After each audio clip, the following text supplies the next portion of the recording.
So, ito po yung aming tinanim last November 30. So, mga mahigit isang buwan na po siya.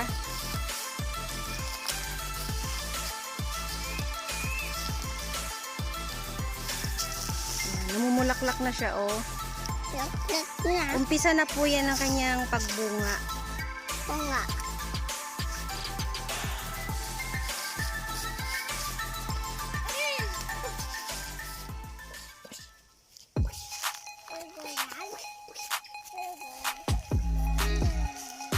Dito tayo sa banda rito.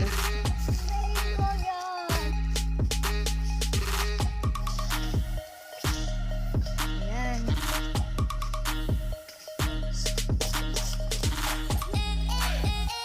Ang aming pong pananim ay kalat-kalat. Ayan, kung saan pwede magtanim.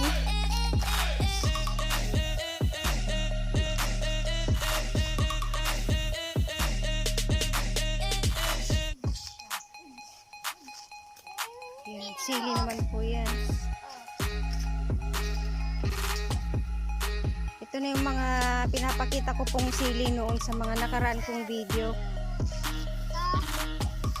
Dito naman po ay hinahanda ng aking biyanan yung pagtatamnan ng pechay. Pangalawang batch na po yun na pechay. So, papakita ko po kung saan yung pwesto ng pechay. Dito po ang pechay area.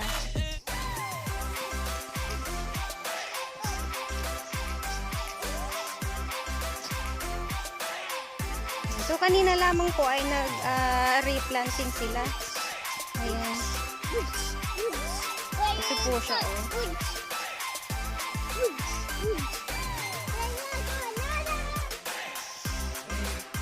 Nauna na po yung ibang tinanim. Yung pechay po, mga 3 weeks lang, yan, pwede nang anihin. 3 to 4 weeks po, pwede na siya anihin. So, yung pechay po ay mabilis lang yung siyang pagkakakitaan.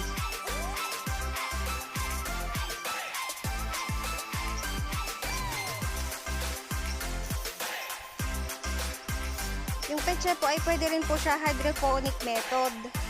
Gaya po doon sa mga ibang video ko, makikita nyo po doon. Sa susunod po namin na gagawin na video ni Ma'am Bet, magtatanim po kami ng pechay.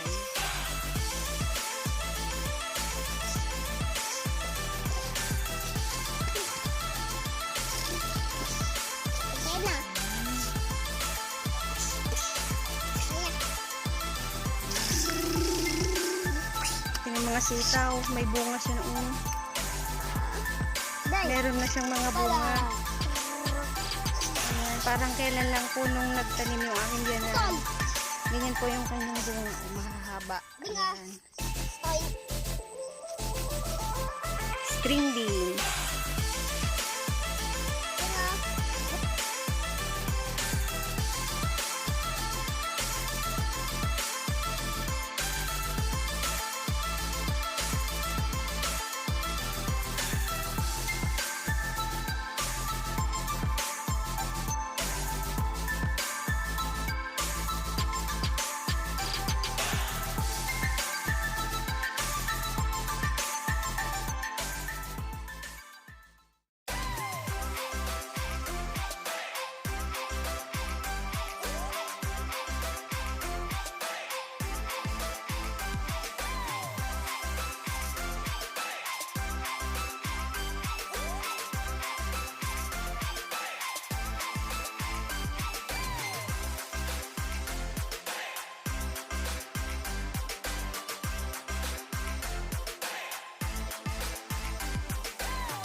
dito po tayo sa may patola area.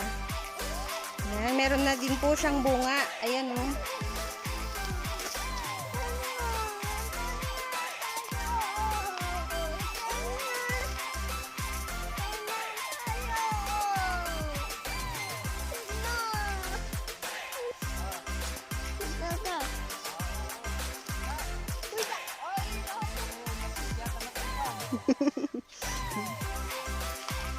Ayan, oh.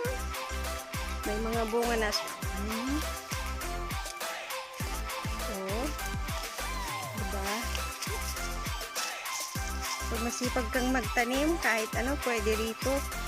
Maluwang yung pagtatamnan.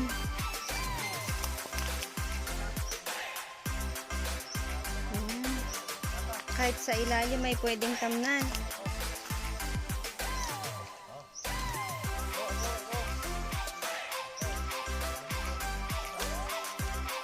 Ayan po.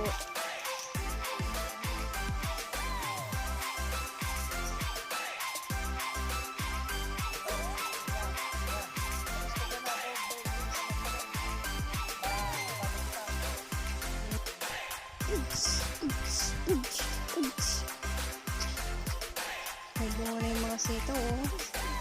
Sitaw? Malapit ng pagkuhanan ng ulam.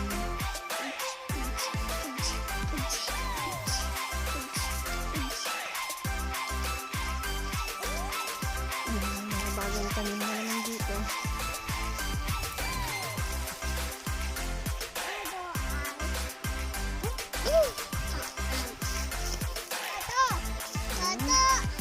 Pati yung alaga ni Lolo malalaki na.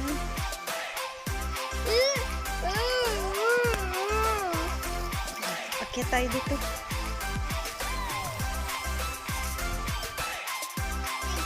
Ayan.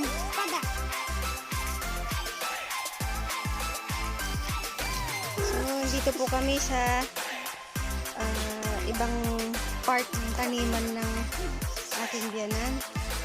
Ito yung mga tinanim niyang maliliit na talong noon. Ganyan na siya kalaki. Ayan.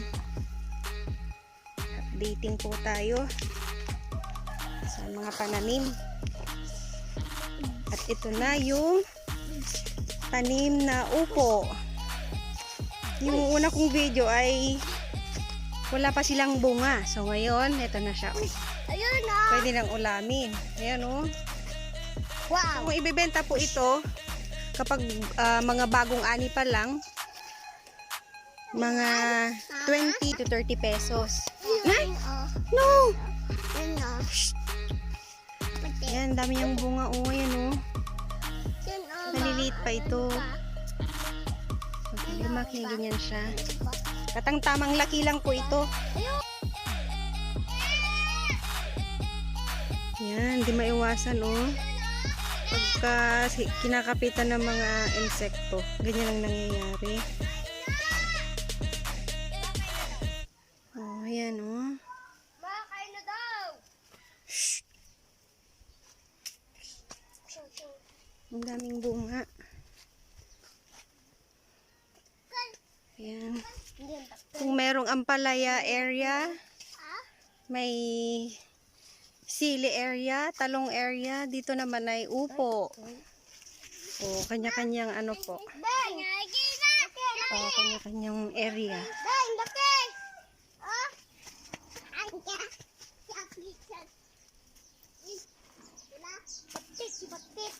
Yan, pwede nang anihin at ibenta. Tatak si batik, oh. O, yung takyo, oh.